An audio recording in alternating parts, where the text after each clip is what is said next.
Inna lillahi malaikatun sayyarun. Allah Azza memiliki atau menciptakan para malaikat yang tugas mereka berjalan di langit, di ruangan antara bumi dan langit.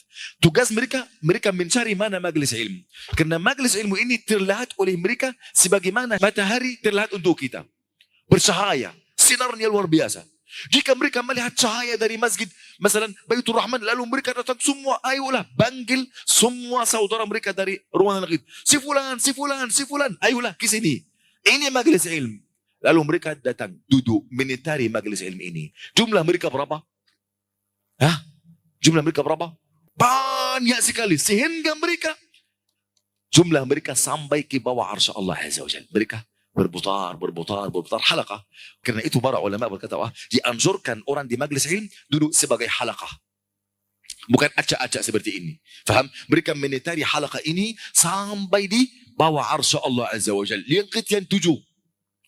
Lalu Allah Azza wa Jalla cerita kepada mereka, bagaimana kalian melihat hambamu ya Allah, bertasbih, bertahmid, faham? Bertakbir kepadamu, menuntut ilmu untuk mendekatkan diri kepadamu ya Allah. Apa yang mereka ingin? Mereka ingin surga ya Allah. Mereka takut dari apa? Mereka takut dari neraka ya Allah. Kata Allah, aku menyaksikan kalian bahwa aku sudah mengampuni dosa semua dan mengganti dosa semua dengan kebaikan. Anda tidak lihat, Anda tidak tahu ada nas atau ada pahala mencapai pahala ini sama sekali. Paham?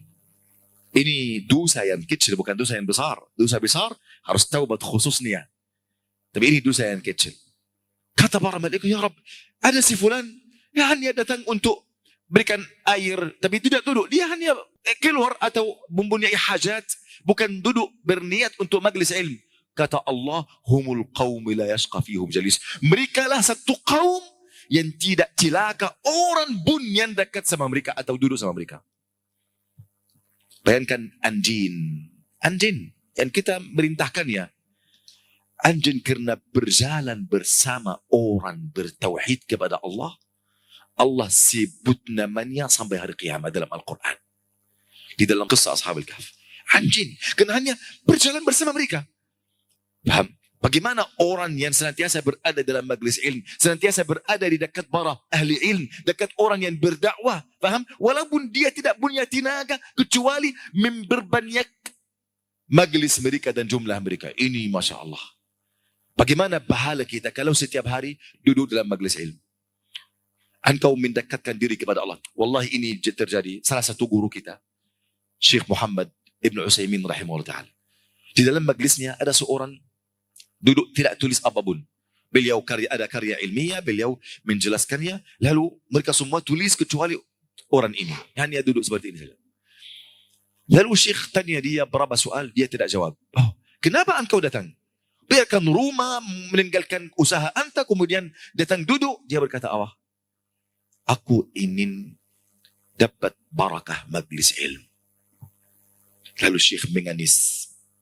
Syekh berkata, aku ingin menazarkan beliau, lalu beliau yang menazarkan saya. Faham ikhwani? Walaupun tidak ada faedah kecuali engkau mendapat ampunan Allah Azza wa Jalla. Engkau akan menjadi ahli Allah, keluarga Allah Azza wa Jalla. Faham ikhwani? Wallahu a'lam.